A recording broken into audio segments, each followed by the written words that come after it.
우리가 이제 5장부터 7봉인의 책을 어린 양이 하나씩 이렇게 떼는 가운데 있었거든요.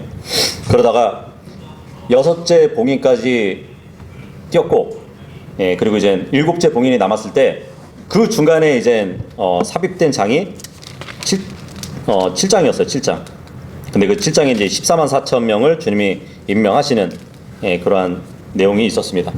6장에서 6째 봉인이 떼어졌고, 남은 7째 봉인이 이제 새로운 지상의 환란을 보여주고 있어요. 근데 7째 봉인이 떼어졌을 때 다른 거 아니에요.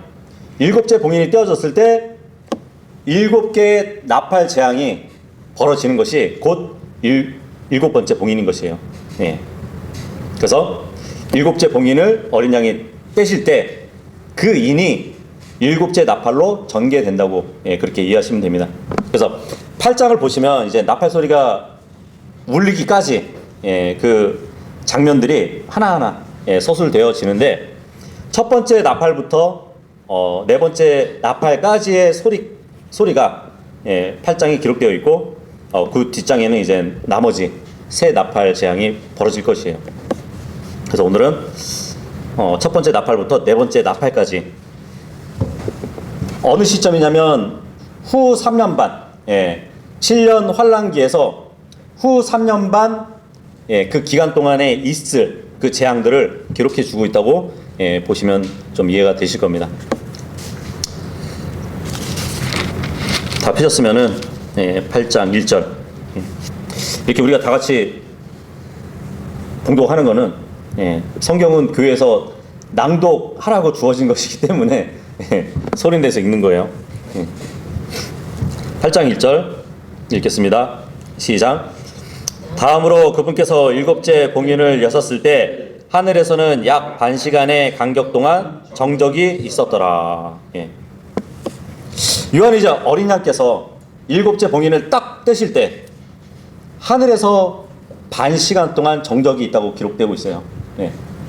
반 시간, 1시간에서 반이니까 30분 정도를 얘기하겠죠, 그죠? 근데 뭐 이거 가지고 여러 해석들이 있긴 해요. 보통 랍비들은 그런 말을 하거든요. 유대인들이 기도하는 시간이 있어요. 그 기도하는 시간에는 주위에는 다들 조용히 해야 된다고 합니다. 그래서 아마 여기서 정적이 있다는 것은 성도들의 기도가 들리게 하시기 위한 침묵의 기간으로 이렇게 보기도 해요. 그리고 어떤 분들은 이제 6장에서 보면은 여러 가지 재앙이 막 있었잖아요. 근데 새로운 환란기가 이제 전개되면서 어떻게 보면 이제 뭐 폭풍 전야라는 말이 있잖아요. 그죠? 새로운 환란의 재앙이 있기 바로 직전에 오는 정막이라고 이렇게 보시는 분들도 있습니다. 그러니까 하나의 고요는 폭풍 전야라는 말과 이제 흡사한 표현으로 이렇게 얘기를 하죠. 뭐 우리는 이 고요한 반 시간 동안 하늘에서 무슨 일이 일어났는지 우리는 다음에 이어지는 2절에서 6절까지의 말씀을 보면 알 수 있어요. 먼저 2절에서 4절까지 읽어보도록 할게요. 시작. 이어서 나는 하나님 앞에 선 7 천사를 목격하였는데 그들에게 7 나팔이 주어졌더라. 그리고 또 다른 천사가 와서 금 향로 하나를 들고 제단 앞에 섰더라. 그리고 그에게 많은 향이 주어졌으니 그가 그것을 모든 성도들의 기도들과 더불어 그 보좌 앞에 있던 금 제단 위에 바치려 함이더라. 그러자 성도들의 기도들과 더불어 나온 향의 연기가 그 천사의 손에서 위로 하나님 앞에 올라갔더라. 7째 봉인이 떼어진 후에 정적한 고요함이 지속되었는데, 요한은 하나님 앞에 7 천사가 7 나팔을 받는 것을 봤다고 해요. 뭐 이것을 또 뭐 그 외경들 보면은 7 천사를 다 뭐 나열해서 이렇게 얘기해 주는데, 뭐 토비서, 뭐 주빌리서, 에녹서 뭐 이런 외경들을 보잖아요. 그러면 이 7 천사는 우리엘, 라파엘, 라구엘, 미카엘, 사리엘, 가브리엘, 레미엘, 그렇게 얘기를 합니다. 우리가 아는 이름은 가브리엘하고 미카엘밖에 없네요, 그죠? 나머지 5천사는 외경에서 왔는데 이 외경을 정경으로 믿는 카톨릭에서는 정말 이 천사들도 믿어요. 예.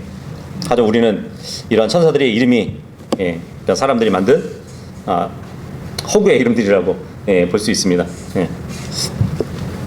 그냥 가공한 천사들이잖아요. 그죠? 예. 그래서 이제부터 이제 본격적으로 7 나팔이 부러지면서 이제 하나님의 일이 전개될 것인데 먼저 한 천사가 제단 곁에 와가지고 제단 곁에 서서 금 향로를 가지고 많은 향을 받는 모습을 볼 수 있어요. 예. 그 향은 많은 성도들의 기도와 함께 왕자 앞 금제단에서 드리려고 하는 그 모습을 보여주고 있습니다. 우리가 6장에서 봤을 때 성전 제단 아래에 있는 혼들을 봤었잖아요. 그죠? 순교당한 혼들을 봤는데 그들이 하나님의 성전 그 금제단 아래에서 기도하고 있었음을 우리는 봤어요. 그런데 그들의 기도가 어떻게 상달됐냐면 향과 함께 상달됐다고 말씀해주고 있거든요. 그래서 모든 성도들의 기도, 하나님께 드리는 기도는 향으로 이렇게 표현을 많이 해요. 성경에 보면은. 그래서 성도들의 기도는 향의 연기가 되어서 하나님 앞에 상달되는 것으로 성경이 기록을 많이 해준단 말이에요. 그런데 우리가 5장 8절에서 봤을 때는 이 향은 성도들의 기도라 이렇게 말씀을 해주고 있거든요. 성도들 기도가 곧 향이라고 얘기를 하는데 우리가 본문을 봤을 때 지금 4절에 보니까 기도들과 더불어 나온 향의 연기라고 되어 있죠. 5장 8절에는 그 향이 자체가 성도들의 기도라고 했는데 여기서는 지금 기도와 향을 나눠서 지금 구분해서 보여주고 있어요. 그죠? 그죠? 그래서 이거를 어떻게 봐야 되냐? 누가복음 1장 10절에 보면은 물론 기도와 향은 구분되지만 그 향과 함께 기도가 올라간다는 것을 말해주고 있는데 누가복음 1장 10절에 보면은 진짜 실제적으로 그러한 상황을 보여주고 있거든요. 누가복음 1장 10절에 보시면 그리고 온 무리가 분향하는 시간에 그러니까 제사장이 성전에서 향을 태우는 그 시간을 얘기하는 것이에요. 밖에서 기도하고 있었더라. 제사장이 성전에서 향을 피울 때 무리들은 밖에서 기도를 하고 있었대요. 그러면 향과 기도하고는 좀 이렇게 구분되어 보여지기도 하죠. 그죠? 그러면서 그 무리의 기도가 향의 연기를 타고 주님께 상달되는 것을 지금 표현해 주고 있는 것이에요. 그래서 시편 141편 2절에도 보면 다윗이 주님께 기도하면서 그런 말을 하거든요. 저의 기도가 당신 앞에 향같이 놓이게 해달라고 그렇게 기도를 하는 모습도 있습니다. 우리들은 위험할 때, 고통의 때, 불안한 때는 물론이고 언제나 우리는 기쁠 때도 하나님께 기도를 해야 됩니다. 어렵고 할 때만 기도하는 것이 아니라 언제든지 기도를 할 수 있는 사람들이 돼요. 그래서 우리 교회 그 신앙의 선진들을 보면은 많은 시간을 이제 기도로 보낸 분들이 있어요. 감리교 창시자였던 웨슬레 같은 경우는 매일 2시간씩 주님께 대화의 시간을 보냈다고 이렇게 알려져 있습니다. 그리고 마틴 루터, 종교 개혁을 일으켰던 마틴 루터는 매일 3시간을 기도로 보냈대요. 특히 이제 새벽 시간을 이용해가지고 주님과 이렇게 대화를 나눴다는 그런 기록이 있는데 유명한 말을 했거든요. 루터가 만약 내가 매일 새벽 2시에 늘 하던 대로 기도의 시간을 보내지 않는다면 그 날의 승리는 마귀에게 돌아갈 것이라고 그렇게까지 얘기를 했어요. 그래서 나는 너무 많은 일을 해야 되기 때문에 매일 3시간을 기도로 보내지 않으면 결코 이 종교개혁의 일을 행할 수 없을 것이라고, 지탱할 수 없을 것이라고, 예, 그렇게까지 얘기를 했었습니다. 그런 거 보면은 참 우리는 밥 먹을 때 기도하고 아침에 일어날 때 잠깐 기도하고, 예, 그러니까 하루를 어떻게 해달라는 기도 잠깐 하고, 뭐 자기 전에 기도를 할지 안 할지 모르겠지만 할 때도 있고 안 할 때도 있지만 다 합해봐야 이거 1시간이 안 되는 것 같아요. 그렇지 않나요? 예. 물론 이제 성도들을 위해서 기도하는 것도 매일 똑같은 기도가 할 수 없으니까 일주일에 한두 번, 예, 이렇게 생각날 때 기도를 하게 되더라고요. 예. 기도거리가 없어서 그런 건지. 그래서 기도라는 것은 꼭 내가 뭘 원하는 것만 이렇게 모아놓고 하는 게 아니라 주님과의 대화예요. 대화. 그래서 저도 많이 이렇게 노력을 하려고 하는데, 예를 들어 뭐 아침에 밴드에 올라온 글을 보고 나서도 그 글을 보고 주님께 그냥 말을 거는 거예요. 제가 이렇게 이 말씀 보니까 이런 교훈이 있는데 이대로 살기를 원합니다. 이렇게 말을 그냥 던지는 거예요. 예, 그게 기도라고 생각하거든요. 어쨌든 성도들이 이제 기도를 하는 것이 향과 함께 올라간다고, 예, 기록이 되어 있는데, 우리에게 있어서 향은 뭘까요? 예수 그리스도의 이름이에요. 예. 요한복음 16장 26절에 보면 그날에는 너희가 내 이름으로 구하리라 그랬거든요. 예. 예수 그리스도의 이름으로 우리는 기도하잖아요. 바로 그 예수 그리스도가 우리에게 있어서 향이 되는 것이에요. 5절 한번 읽어보도록 하겠습니다. 5절 시작. 그리고 나서 그 천사가 향로를 가져간 뒤에 그것을 제단에 불로 채웠고 그것을 땅에 내던지더라. 그러자 음성들과 천둥들과 번개들과 한 지진이 있었더라. 이 본문을 보니까 하나님께 상달된 그 기도, 예, 그 기도는 지상에 큰 변화를 또 가져다 주는 것을 보여집니다. 성도들의 기도가 담긴 향로를 딱 이렇게 담아간 그 천사가 그 향로에다가 제단 위에 있는 불을 담아다가 땅에다가 쏟는 거예요. 지금 그죠? 예. 나팔을 받지 않은 다른 천사가 제단 곁에 서가지고 그 향로를 가지고, 예, 많은 향을 막 이렇게 받기 시작한단 말이에요. 그게 성도들의 기도란 말이에요. 근데 그거를 제단에 숯불을 가득 채워가지고 땅에 내 던진다는 얘기예요. 이게 무슨 일일까 이게? 예. 근데 그때까지가 반 시간 동안 일어나는, 예, 일이라고 볼 수 있습니다. 예. 향과 함께 올라온 그 기도, 그 향을 제단에 불과 함께 섞어서 땅으로 내던지는 그 기간 동안의 시간을 반 시간으로 우리는 보는 것이에요. 예.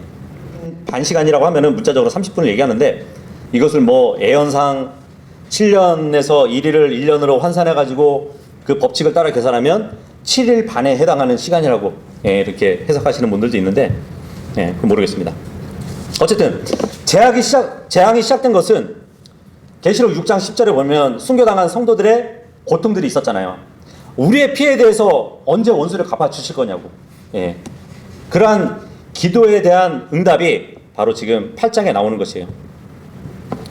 주님은 순교한 그 혼들에게 좀 더 순교자들이 찰 때까지만 기다려달라고 그랬거든요. 근데 이제야 비로소 충분히, 예, 그 순교한 자들이 다 찬 것이에요. 예. 근데 여기서 잘 보면 성도들의 기도가 담긴 향로를 제단의 숯불과 함께 모아가지고 땅에다가 던진다는 것은 심판을 얘기하는 거거든요. 재앙을 얘기하는 거거든요.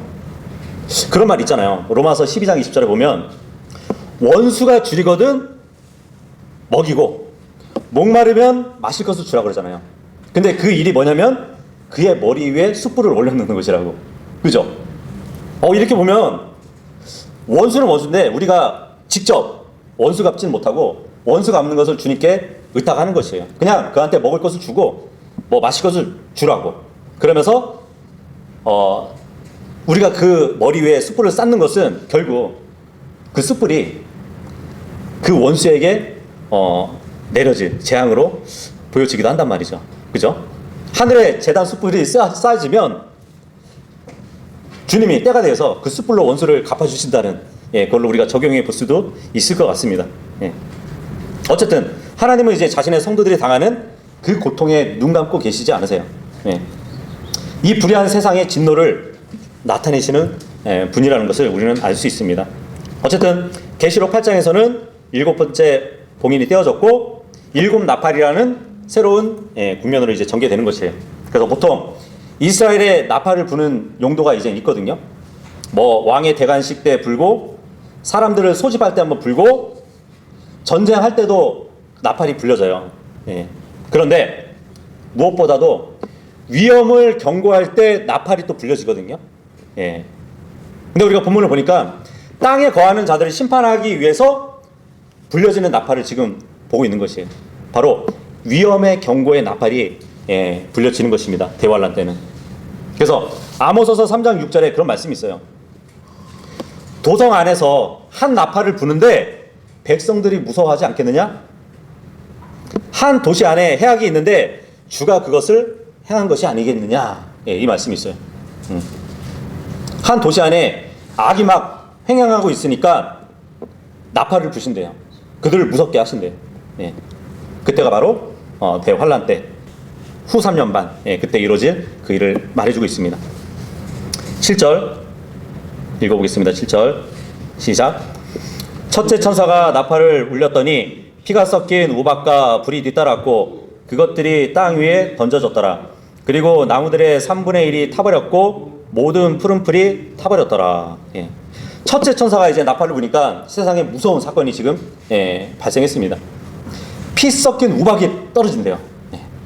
그리고 불이 땅에서 또 떨어진대요. 뭐 미래적으로 어떤 분들은 이것이 미사일이나 핵폭탄이 터져가지고 이런 일을 발생하는 거라고 이렇게 보시는 분들도 있어요. 근데 주님이 직접 보내시는 것이에요. 피 섞인 우박, 불, 이것을 땅에 떨어뜨려 주시는 겁니다. 생각을 해보세요. 수목의 3분의 1이 타 없어진대요. 엄청난 일이죠, 그죠? 예. 그런데 이것을 우리가 출애굽기 공부 때 모형을 봤었어요. 출애굽기 9장 23절하고 25절까지 보면은 모세가 하늘을 향해서 이렇게 막대기를 딱 뻗을 때 어떠한 일이 있었냐면 하나님이 천둥과 우박을 막 보내시거든요. 그리고 불도 보내셔요. 하늘에서. 예. 그 불이 막 땅에 떨어지니까 이 지면을 막 달렸다고 기록을 하고 있습니다. 근데 그 우박을 어느 정도 내리셨냐면 비처럼 내리셨대요. 비처럼.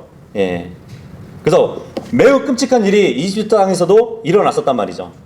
근데 그것이 바로 대환란 때 이루어질 하나의 모형이었던 것이에요. 그래서 출애굽기에도 보면은 이 우박으로 인해 가지고 사람이고 짐승이고 할 것 없이 모든 들에 있는 것들을 쳤다고. 모든 야채들을 쳤고 모든 나무들을 다 부러뜨렸다고 기록이 되어 있습니다. 근데 실제적인 그러한 커다란 재앙이 대환란 때도 일어난다는 것이에요. 그리고 지금 7 나팔의 이 재앙은 후 3년 반 때 일어나는 재앙이라고 말씀드렸잖아요. 나중에 11장 이후로 보면은 후 3년 반 때 대언자 2명이 두 증인으로 나타나거든요. 그 중에 하나가 누구냐면 모세예요. 근데 모세가 출애굽 때에 막대기를 들어가지고 그런 일이 생겼잖아요. 우박이 막 쏟아지고 하는 일. 마찬가지로 대환란 때도 모세가 사역을 할 거예요. 그래서 지금 여기서 나타나지 않지만 모세의 사역 중에 이런 일이 벌어질 것을 말해주고 있습니다. 나무의 3분의 1, 그것이 초토화될 것이래요. 땅에 나무가 사라지면 어떻게 되죠? 많은 부작용이 있을 겁니다. 나무 뿌리들이 이렇게 있어야 이제 폭우나 홍수가 일어나잖아요. 그러면 나무들이 그 뿌리로 빨아들인대요. 그리고 조금씩 그 물을 내보내기 때문에 그런 홍수 예방을 해준다고 해요. 그렇다면은 땅의 나무의 3분의 1이 초토화되면은 홍수가 더 많이 일어날 수 있다는 것이잖아요. 그리고 공기 정화에 있어서도 큰 역할을 하는데 나무의 3분의 1이 초토화되면은 공기도 아마 매우 안 좋게 될 것입니다. 특히나 동물들이 안식처가 될 수 있는 것이 나무잖아요. 숲이잖아요. 예. 그러면 그 짐승들은 어떻게 될까요? 그죠? 그러니까 그거에 따라서 엄청난 연계되는 그런 재앙들도 우리가 미리 볼 수 있는 것이에요. 5절에 보니까 천사가 제단의 불로 가득 찬 향로를 땅에 던질 때 음성들과 천둥들이 나왔다고 합니다. 예. 그리고 피 섞인 우박 불을 보내셨다고 그랬어요. 왜 피가 섞였을까요? 순교자들의 원수를 갚아주시는 거잖아요. 예. 그 순교자들의 피, 우박에 피가 섞였다는 것은 제단 아래서 피의 복수를 원하는 그 성도들의 마음이 담겨 있는 것으로 또 보여지기도 합니다. 그래서 시편 18편 13절에도 보면 주님께서 하늘에서 천둥을 내리시고 가장 높으신 그분께서 그분의 음성을 내셨으며 우박들과 불타는 숯불도 그리하셨다는 말씀이 있어요. 예. 어떤 음성을 냈을까요? 성도들의 복수를 위해 너희를 심판하노라 하는 그런 음성일 수도 있을 겁니다. 예. 주님은 피를 흘린 자에게는 그 피로써 복수하시는 분이에요. 그래서 신명기 32장 43절에도 보면 그분의 종들의 피를 그분께서 복수하실 것이라는 말씀을 해주십니다. 예. 근데 우박을 내리시는 것이 우박. 예. 욥기 38편 보시면 주님은 준비하신 우박을 내리시는 거거든요. 욥기 38장 22절 23절 보시면 너는 눈의 금고들에 들어간 적이 있느냐? 아니면 너는 우박의 금고들을 본 적이 있느냐? 눈의 금고.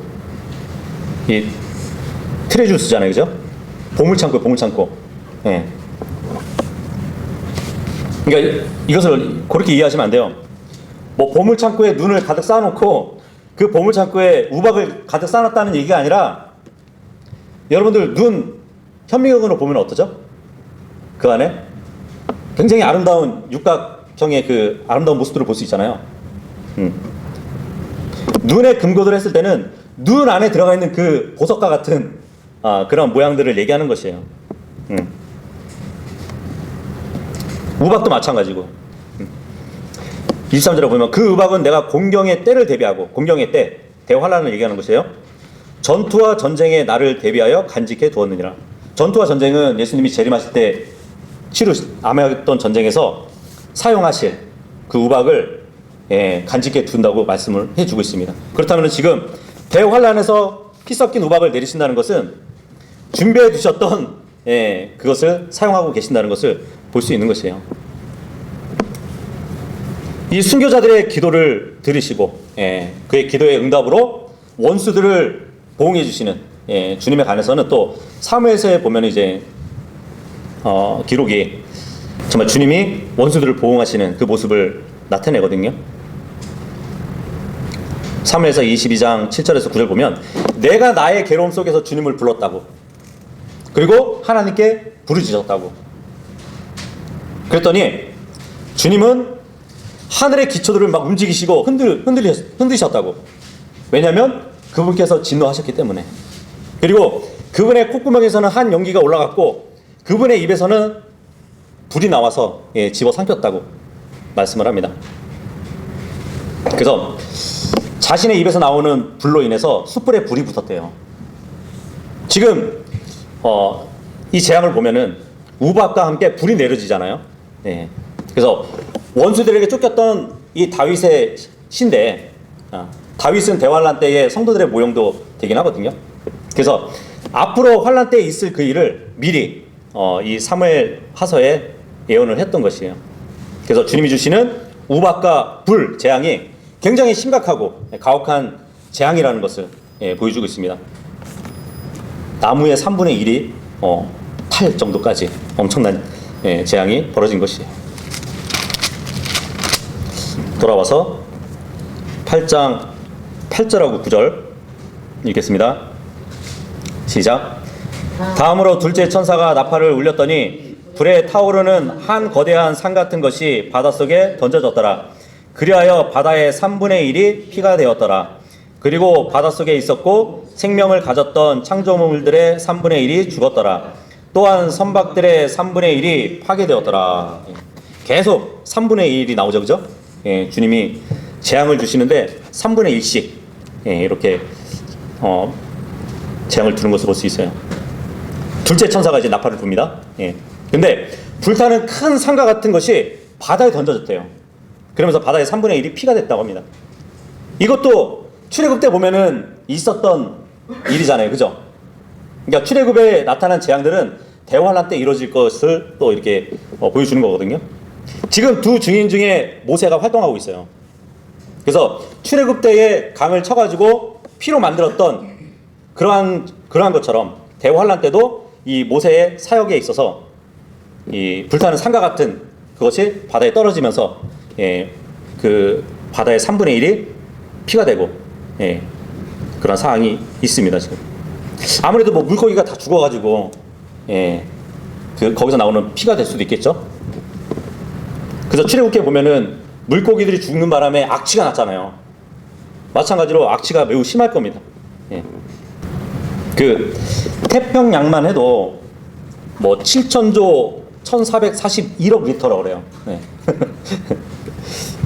만일 그 물이 다 피로 변하고 그 안에 바다 생물이 모두 죽는다면 그런 인접해 있는 국가들도 굉장히 타격을 입겠죠, 그죠? 그러니까 말 그대로 전 세계에 재앙이 이루어지는 것이에요. 뭐 어떤 분들은 뭐 이게 그 바다에서 전쟁이 일어나가지고 뭐 군함이나 항공모함 같은 것이 막 불붙어가지고 바닷속으로 침몰해가지고 이러한 일이 일어난 거라고 이렇게 보시는 분들도 있는데, 이 계시록의 말씀은 요한이 기록은 했지만 당시에 보지 못한 것들이긴 할 거예요, 그죠? 그래서 그 생긴새를 자신의 개인의 시각에서 표현하고 있기 때문에 뭐 단정적으로 어떤 모습이라고 이렇게 결정짓기는 좀 그렇고, 어쨌든 요한이 이제 큰 환상을 보는 가운데 불붙은 큰 산이 떨어졌다고 하는데 우리는 주목을 해봐야 돼요. 산이 불이 탄대요. 근데 에레미야서 51장 25절에 보면 멸망하는 불타는 큰 산을 또 기록하고 있거든요. 그 산을 굴러내리게 한다는 기록도 있습니다. 뭐 마가복음 11장 23절에도 예수님이 저 산을 들어 바다에 빠치는 그 믿음을 또 이렇게 기록해 주시잖아요. 어쨌든 요한은 자신이 진짜 산인지 뭐 그게 뭔지는 모르겠지만 장차 일어날 일을 최대한으로 표현해서 기록하고 있던 것이에요. 어쨌든 첫째 나팔에 이어서 둘째 나팔은 바다의 큰 심판을 보여주고 있습니다. 근데 환란 통과자들 있잖아요. 환란 통과자들은 뭐라 그랬는지 아세요? 대환란이 오면은 산으로 피해야 된다고. 산으로 도피해야 된다고. 큰 불붙은 산을 다 바다에 던지게 될 텐데 산에 도피하면은 살아남을 수 있을까요? 과연? 10절하고 11절입니다. 시작. 다음으로 셋째 천사가 나팔을 울렸더니 하늘로부터 거대한 별 하나가 떨어졌는데 하나의 등불처럼 타오르며 그것이 강들의 3분의 1과 물들의 원천들에 떨어졌더라. 그런데 그 별의 이름은 쑥이라고 불렸으며 물들의 3분의 1이 쑥이 되었더라. 그러자 많은 사람들이 물들로 인하여 죽었음이 그것들이 쓰게 된 까닭이라. 이제 셋째 천사가 나팔을 불러요. 근데 등불처럼 타는 큰 별이 하늘에서 떨어져 가지고 강들의 3분의 1 여러 물들의 원천에 떨어졌다고 합니다. 근데 이 별이 쑥이래요. 우리가 이제 먹는 쑥은 아니겠죠? 이 쑥으로 표현한 이유가 바로 쓰게 되었기 때문에 많은 사람들이 죽었다고 하거든요. 그러니까 문자 그대로 쑥은 해롭게 하는 독을 나타내는 것이에요. 독. 출애굽기 당시에도 이제 이스라엘 백성은 마라에서 물을 마셨더니 물이 너무 써가지고 마시지 못했던 그런 일이 있었잖아요. 그죠? 그래서 3일 동안 물을 먹지 못해가지고 도저히 목이 말라서 어떤 물이라도 마실 수는 있었지만 그 마라의 쓴물 그거 자체는 마실 수가 없었어요. 잠언서 5장 4절에도 보면 쑥은 쓰다고 얘기를 합니다. 예. 그리고 이 쑥이라는 것은 심판의 재앙으로 쓰이는 또 뭐 식물이라고 얘기를 해야 될까요? 예언자 에레미야, 예, 그 에레미야가 유다와 예루살렘의 파멸을 기록하면서 하나님께 불순종한 그 우상 숭배하던 그 백성들에게 주님이 쑥을 먹이실 것이라고 기록이 되어 있거든요. 쑥을 먹이고 쓸개 물을 주어서 마시게 할 것이라고. 예. 쓸개도 엄청 쓰잖아요, 그죠? 마찬가지로 쑥도 엄청난 쓴 그 식물로 이렇게 발을 해주고 있는 것이에요. 성경에는 얼마나 쓴지 그것을 고난과 고통으로 또 말하기도 합니다. 예레미야서 얘가 3장 19절에 보면 보통 이제 독극물, 독이라는 것이 어디서 많이 나오냐면 식물에서 많이 나와요. 뭐 우리가 일상에도 보면은 독버섯도 있고 어떤 독초들이 있잖아요, 그죠? 예. 그리고 쑥은 우리가 그냥 일반적인 쑥을 봐도 녹색이잖아요, 그죠? 그래서 보통 독을 이렇게 표현하는 색깔이 뭐냐면 녹색인 거 아세요? 12절 읽겠습니다. 12절 시작. 다음으로 넷째 천사가 나팔을 울렸더니 해의 3분의 1이 타격을 받았고 달의 3분의 1이 타격을 받았으며 별들의 3분의 1이 타격을 받았더라. 그리하여 그것들의 3분의 1이 어두워졌고 낮이 그것의 3분의 1이 동안 빛나지 아니하였으며 밤도 마찬가지였더라. 예, 계속 3분의 1씩 주님이 타격을 입히고 계십니다. 예. 이제 넷째 천사가 나팔을 불었네요. 해와 달, 별들의 3분의 1이 타격을 받아요. 그래서 어두워져요. 그래서 낮이나 밤이 3분의 1씩 빛이 적어졌다고 말씀하고 있습니다. 그래서 이 재난이 정말 암흑의 날로 우리는 볼 수 있는 것이에요. 근데 출애굽 때 보면은 모세의 12번째 기적, 그러니까 하나님이 이집트에 내리신 9번째 심판과 같은 재앙이 일어날 것이에요. 지금 두 증인 중에 모세가 사역하고 있단 말이죠. 근데 이것은 우리가 보통 주님이 낮을 짧게 해주신다는 그 말씀하고는 조금 다른 표현이에요. 예. 물론 그것도 주님께서 행해 주실 것이지만 이 부분에 있어서는 이 빛을 어둡게 하는 것은 직접적으로 어둡게 하시는 것이 아니라 무엇으로 인해 가지고 지금 어둡게 해주실 것을 우리는 볼 수 있습니다. 남태평양에 가서 보면은 화산섬이 있어요. 예, 뭐 크라카투아라는 화산섬이 있거든요. 거기서 한 번은 화산이 이제 터지면서 용암이 분출했을 때 그 섬이 완전히 폭파된 적이 있었대요. 예. 근데 그 폭발 소리가 얼마나 큰지 2000마일까지도 다 들렸다고 그렇게 기록이 되어 있습니다. 그런데 이 거대한 폭발로 인해 가지고 2년 동안 자그마치 2년 동안 일몰을 볼 수가 없었대요. 그 연기가 2년 동안 계속 나왔던 것이에요. 그래서 태양빛을 내지 못한 것이죠. 근데 대환란 때는 그보다 더 몇 배 되는 재앙이 있을 거잖아요. 그래서 이사야서 5장 30절을 보면 보라 어둠과 슬픔이요 그곳의 하늘들에서 어두워졌더라, 뭐 이러한 기록도 했었고, 요엘도 이러한 고난의 때에 대해서 이렇게 예언하면서 요엘서 2장 1절에서 3절 보면 너희는 시온에서 나팔을 불고, 나팔이 나오죠. 그날은 어둠과 암울의 날이요 구름들과 흑암의 날이요 그러거든요. 이 요엘서의 말씀을 보면 어둠이 나오는데 구름들과 흑암의 날이라는 말을 우리가 좀 주의 있게 봐야 돼요. 그래서 해와 달이 왜 빛을 잃을 수 있는가에 대해서 한 가지 알려주는 것이 뭐냐면 구름들이라는 거예요. 구름들. 물론 주님께서 좀 아까 말씀드렸다시피 직접 낫을 짧게 해주신다는 그것과 별도로 일어날 일을 지금 말해주는 것이에요. 왜냐하면 주님은 환란 때에 낮에 해를 지게도 할 것이잖아요. 그죠? 낮에 해를 지게 하신다는 말씀도 있잖아요. 그리고 아마겟돈 전쟁 때는 그 기브아의 전쟁 때처럼 해가 중천에 머물 수 있도록 하실 겁니다. 예. 근데 그거와 다르게 그 빛을 잃게 하는 그러한 요소를 보여주고 있어요. 요엘서 한번 보도록 할게요. 요엘서 2장 30절.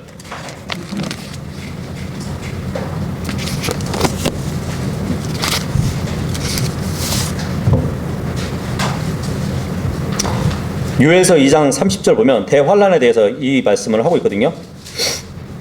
그리하여 내가 하늘들 가운데서와 땅 가운데서 이적들을 보이겠으니 곧 피와 불과 연기의 기둥들이라.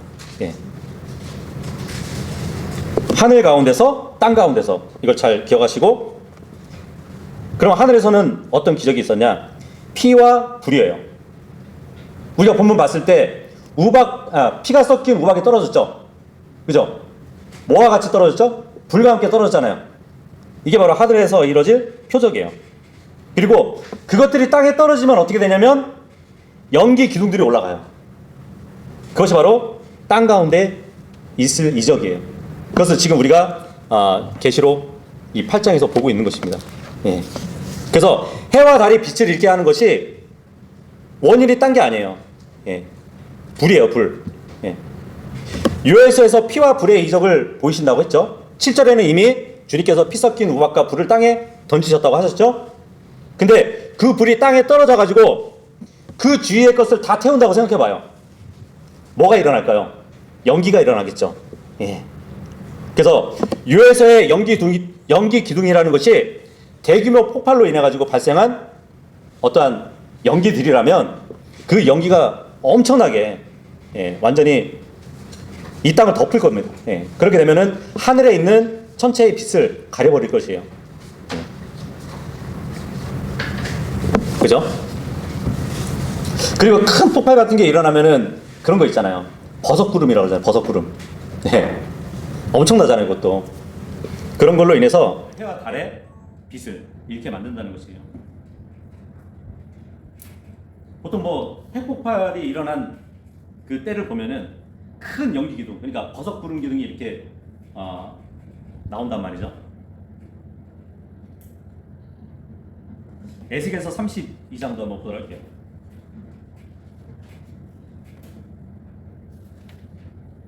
에스겔서 32장 7절에도 보면 그와 같은 말씀을 해주고 있거든요.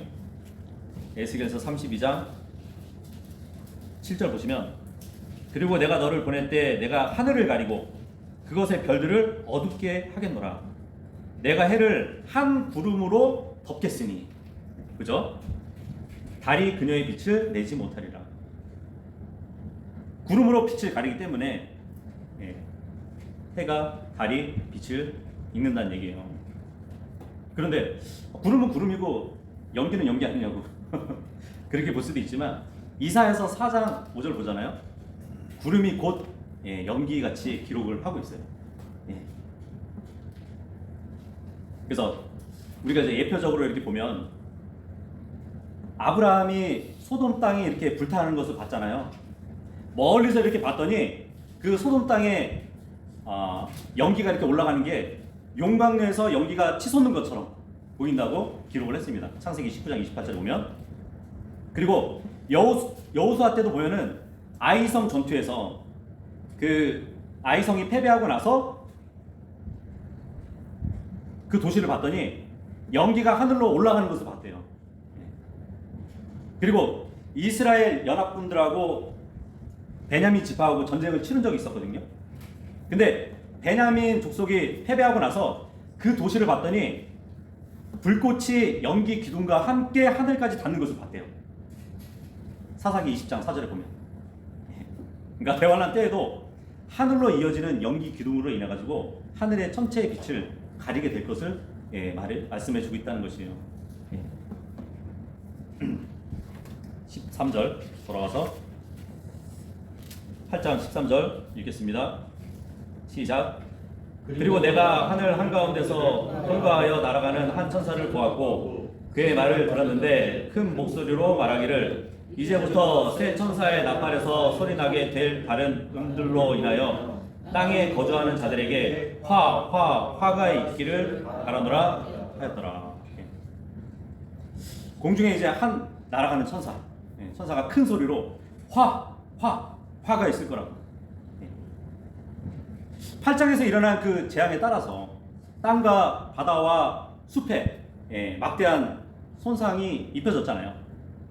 근데 지금까지 당한 고통도 엄청난 고통이잖아요. 그런데도 불구하고 앞으로도 3번의 화가 있을 것이라고 예, 굉장히 무서운 말을 내고 있는 것이에요. 그런데 개역 성경에 보면은 천사가 말하지 않아요. 날아가는 독수리가 얘기해요. 날아가는 독수리가 화가 있을 거라고. 예. 이것은 이제 우리가 4번째 천사까지, 그러니까 4째 천사의 나팔까지 우리가 봤잖아요. 다음에 남아있는 나팔이 3나팔이거든요. 한 나팔당 화가 하나씩 오잖아요. 그래서 앞으로 3개의 나팔이 더 불리게 될 것이고 3번의 재앙이 더 임할 것을 말해주고 있는 것입니다. 지금 8장의 재앙을 보면은 피해를 받은 것이 나무의 3분의 1, 바다의 3분의 1, 배의 3분의 1, 바다의 창조물 중에 3분의 1, 강의 3분의 1, 해 3분의 1, 다 3분의 1, 달 3분의 1, 별 3분의 1, 낮의 3분의 1. 예. 그죠? 이제 남은 재앙들도 땅에 거하는 자들에게 화.